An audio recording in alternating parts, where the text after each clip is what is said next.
Hi hello friends, నేను మీ ముందుకి ఇంకో వీడియోతో వచ్చాను. ఇది తెనాలి రామకృష్ణుడు స్టోరీ అన్నమాట. తెనాలి రామకృష్ణుడు రాజ్యం నుంచి బయటికి వెళ్తూ తేళ్లు తిరుగుతూ ఉంటాయి అన్నమాట. ఊళ్ళో తేళ్లు తిరుగుతూ ఉంటాయి. తేళ్లు తిరుగుతూ ఉంటే తేళ్లు తీసుకొని ఒక డబ్బాలో పెట్టుకొని, డబ్బా తీస్తే వచ్చేస్తాయి కదా, తేళ్లు వచ్చేస్తాయి కదా, డబ్బాలో అది పెట్టుకొని ఇంటికి తీసుకెళ్ళాడు. ఇంటికి తీసుకుని ఒక గూట్లో పెట్టాడు.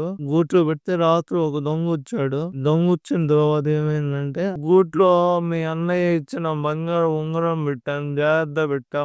గూట్ జోలికి దొంగ ఎందుకు పోతాడండి, అవి తప్పిరోగం అన్ని దుక్కుంటాడు కానీ, అంటే ఆ జాగ్రత్త పెట్టవాలని అడిగాను నువ్వే అని చెప్పాడు. తర్వాత ఏమైందంటే, తప్పేరాలు ఎత్తుక్కోవడం ఎందుకు, ఒకేసారి ఆ గూట్లో పోవద్దు కదా, ఆ ఉంగరం తీసుకుంటూ పోవద్దు కదా అని గూటి దగ్గరికి పోయి నేను గుట్టించుకొని అట్లా బయటకి వెళ్ళిపోదాం చూస్తా ఉంటే తెనాలి రామకృష్ణ వచ్చి చూస్తా ఉన్నాడు. భార్య వచ్చి మళ్ళీ నవ్వుకుంటా ఉండింది దొంగను చూస్తే, ఎందుకని తేను తెచ్చింది అని చెప్పి నవ్వుకుంటా ఉండింది. ఇట్లా నోరు మూసుకొని బయటకి వెళ్ళిపోయాడు. తర్వాత అందరూ కొని చెయ్యి అడ్డు పెట్టుకొని ఉన్నాడు, తేలు కుట్టింది కదా, బయటకు వచ్చి విదిలించుకుంటా ఉంటే సైనికులు చూసి ఎవరు ఎవరు అని చెప్పి కొట్టబోద్దు, అయ్యా నాకేమీ దొరకలేదు, నాకే తేలు కుట్టింది, మళ్ళీ వైద్యుడి దగ్గరికి వెళ్తున్నా అని చెప్తారు.